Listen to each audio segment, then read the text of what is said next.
கிறிஸ்துவுக்குள் மிகவும் பிரியமானவர்களே, கர்த்தராகிய இயேசு கிறிஸ்து நாமத்தினாலே உங்களை வாழ்த்துகிறேன். இன்றைக்கு நம்ம எதை குறித்து பார்க்க போறோம்? 1 தீமோத்தேயு 5ஆம் அதிகாரம் 22ஆம் வசனம். மற்றவர்கள் செய்யும் பாவங்களுக்கு உடன்படாதே, உன்னை சுத்தவானாக காத்துக்கொள். பிரியமானவங்களே, நிறைய பேர் தான் பாவம் செய்ய மாட்டாங்க, ஆனால் அடுத்தவங்க பாவம் செய்கிறதுக்கு அவங்க உடந்தையா இருப்பாங்க. எதனால ஹெல்ப் பண்ணுவாங்க, அவங்களுக்கு என்கரேஜ் பண்ணுவாங்க. நீ செய்டா, நான் இருக்கேன்டா, நீ செய்டா. ஆனால் இவங்க செய்ய மாட்டாங்க. ஐயோ, நான் செஞ்சா பாவம். இது சரியானது நீங்கள் நினைக்கிறீங்களா? கிடையவே கிடையாதுங்க. அடுத்தவங்க பாவங்களுக்கு நீங்கள் உடன்படவே கூடாது. சங்கீதம் இப்படியாய் சொல்லுகிறது, நீ திருடனை காணும்போது அவனோடு ஒருமித்து போகிறாய்.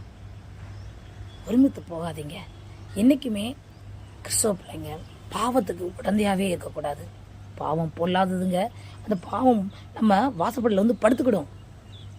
நீங்கள் சொல்லுவீங்க, நான் செய்யலை, அவன் தான் செய்கிறான் அப்படின்னு சொல்லி நீங்கள் சொல்கிறீங்களா? அது கர்த்தருக்கு விரோதமானது, கர்த்தருக்கு அருவருப்பானது. பாவிகள் உனக்கு நயங்காட்டினாலும் நீ சம்மதியாதே அப்படின்னு சொல்லி வேதத்தில் எழுதப்பட்டிருக்கு.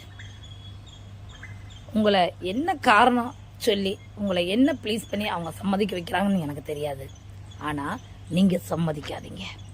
வேதத்துக்கு புறம்பா யாரு சொன்னாலும் சரி, உயிர் நண்பன் சொன்னாலும் சரி, உங்கள் இனஜன பந்துங்கள் சொன்னாலும் சரி, உங்கள் சொந்தக்காரங்க சொன்னாலும், யார் சொன்னாலும் சரி, இணங்காதீங்க.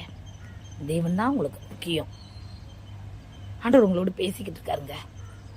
இந்த காணொலியை பார்க்குறவங்க எத்தனை பேர் நீங்கள் அப்படி உடந்தையாக இருக்கீங்கன்னு எனக்கு தெரில. இதிலிருந்து நீங்கள் வெளியே வாங்க. நீங்கள் அவர்களோடு வழி நடவாமல் உங்கள் காலை அவர்கள் பாதைக்கு விளக்குங்க அப்படின்னு எழுதப்பட்டிருக்குது வேதத்தில். இதனால் நீங்கள் விளக்க பிரயாசப்படுவீங்களா? ஐயோ, அவன் ஃப்ரெண்ட்ஷிப் போயிடுச்சுன்னா எனக்கு எல்லாம் போயிருமே அப்படி இப்படின்னு நினைக்கிங்களா? தேவன் அவனால் வர ஆதாயத்தை விட நம்ம தேவன் பெரியவர். உங்களுக்கு எல்லா நன்மைகளையும் செய்வார், எல்லா கிருபைகளையும் அளிப்பார். நீங்கள் அப்படிப்பட்ட சிநேகத்திலேருந்து வெளியே வாங்க. ஆமீன். இந்த நாளில் நீங்கள் வெளியே வருவீங்களா? உங்கள் வாழ்க்கை கரைப்படாதபடி நீங்கள் காத்துக்கொள்ளுங்க. தேவன் உங்களுக்கு உதவி செய்வார். ஆமீன். அந்த இயேசுவை நம்புங்கள், ஏற்றுக்கொள்ளுங்கள், விசுவாசியுங்கள். கர்த்தருடைய கர்த்தரிலிருந்து பெரிய அற்புதங்களை பெற்றுக் கொள்வீர்கள். தேவன் நான் உங்களை ஆசீர்வதிப்பாராக. ஆமீன்.